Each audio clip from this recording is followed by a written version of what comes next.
Magpapahinga lang po siguro ng ilang araw pero pwede na po siya makausap. Nay, mga brother. Akala namin, iiwan mo na kami. Alalang-alala ako sa'yo. Akala ko mawawala ka na sa akin. Huwag niyo akong alalahan, Nay. Kaya ko.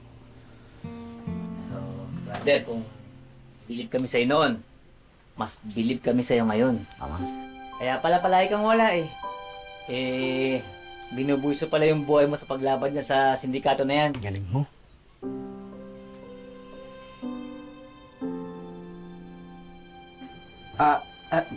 Elias, pasensya ka na.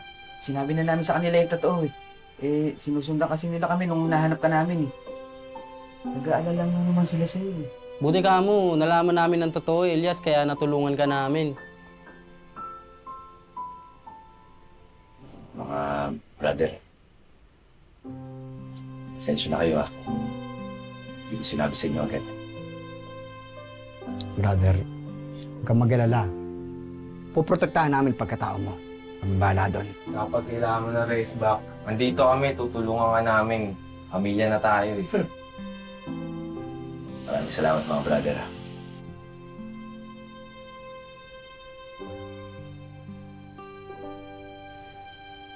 Carl, maraming salamat sa'yo. Tapos sa buhay ko. Walain, kuya. Sa dami ng tulong mo ito kay Kuya Estong, pamilya na turing namin sa'yo. Salamat. Kala yun.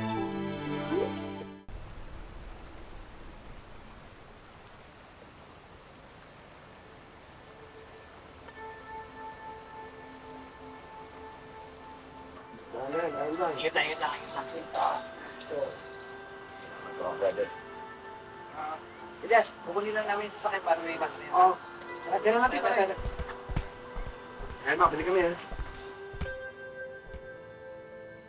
Anak, kaya mo na ba talaga umuwi? Ano ka ba naman, Nay? Mas malakas pa nga ho to sa kalabaw eh.